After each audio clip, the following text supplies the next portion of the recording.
కాలంలో పూర్తిగా ముక్కు బట్టగట్టుకొని తిరిగి పొల్యూషన్ పేరు మీద అనారోగ్యం తెచ్చుకునేటువంటి పరిస్థితిని కాపాడే విషయంలో కూడా మీరు కూడా భాగస్వాములు కావాలనేది నా ఆకాంక్ష అంతే తప్ప వేరే ఉద్దేశం కాదు.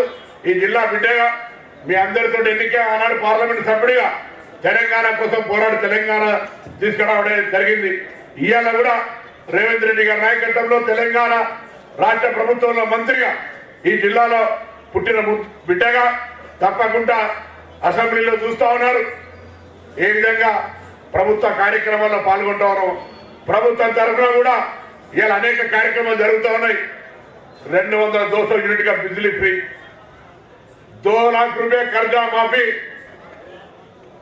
ఆదం ఇలా ఆరోగ్యశ్రీ 5 లక్షలకి 10 లక్షలు, సన్న వాళ్ళకి 500 బోనస్, ఆడవాళ్ళందరికీ అక్క చెల్లెలకు మహిళలకు ఉచితంగా బస్ ప్రయాణం, దాంతో పాటుగా 500కి గ్యాస్ సిలిండర్, రేపు పొద్దు నుంచి భూమి లేని ఉపాధి హామీ కూలీలకు సంవత్సరానికి 12,000 భూమి.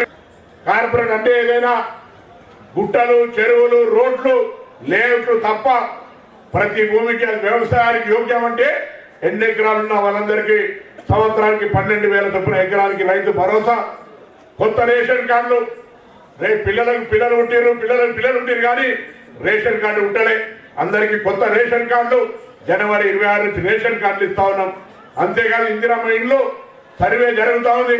ఎవరికైతే భూమి ఇల్లు లేదో అటువంటి వాళ్ళందరికీ మొదటి దాయిలు ఇవ్వాలని ఇళ్ల నిర్మాణ కార్యక్రమం జరుగుతోంది. దానికి రేపు మధ్యాహ్నం ఈ జిల్లా ఇన్ఛార్జ్ మంత్రి ఉత్తమ్ కుమార్ రెడ్డి గారు నిన్న ముఖ్యమంత్రి గారి కలెక్టర్ల కాన్ఫరెన్స్ తర్వాత రేపు ప్రతి జిల్లాలో ఉదయం పొద్దున 9 గంటలకు హైదరాబాద్ జిల్లా ఇన్ఛార్జ్ మంత్రి అక్కడ సమావేశం ఉంది. మళ్ళీ మధ్యాహ్నం 2 గంటలకు ఇక్కడ ఈ జిల్లాలో కూడా ఆ విధంగా జిల్లా ఒక రివ్యూ చేసి ఈ కార్యక్రమం తీసుకుంటూ ఉన్నాం. మీరందరూ కూడా సహకరించండి. ఎవరైతే పేదలున్నారో వాళ్ళకి ఇల్లు ఇప్పించడానికి రాజకీయ ప్రమేయాలు లేవు. ఎవరి రాజకీయ ఇన్ఫ్లుయెన్స్ నడవది. ఎవరైనా పొరపాటున కొంత బ్రోకర్లు రీడర్లు రాజకీయం పేరు మీద అధికారం పేరు మీద నేను ఇల్లు ఇప్పిస్తాను పైసలు వస్తే ఒక్క మాట చెంపదెబ్బ కొట్టండి తప్ప ఇక్కడ కూడా ₹1 ఇచ్చేటువంటి అవకాశం కానీ పైరేది కానీ నడవదనే మాట చెప్తా ఉన్నా. అదే భూమి లేని వాళ్లకు రేషన్ కార్డులకు ఈ విధంగా అనేక కార్యక్రమాలు అన్ని జరగబోతా ఉన్నాయి. వాటందరికీ కూడా లారీ అసోసియేషన్ సహకారం కూడా ఇవ్వండి.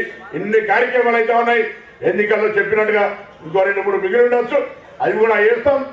ఆర్థిక పరిస్థితి ఇబ్బంది ఉన్నా ఇన్ని కార్యక్రమాలు జరుగుతున్నాయి. ప్రభుత్వాన్ని మీరంతా దీవించాలని కోరుతూ మీ అందరికీ నా హృదయపూర్వకంగా నూతనంగా ఎన్నికైన కమిటీకి లారీ అసోసియేషన్ ప్రతి సభ్యునికి హృదయపూర్వకంగా శుభాకాంక్షలు తెలియజేస్తూ నా అభినందనలు తెలియజేస్తా ఉన్నాను.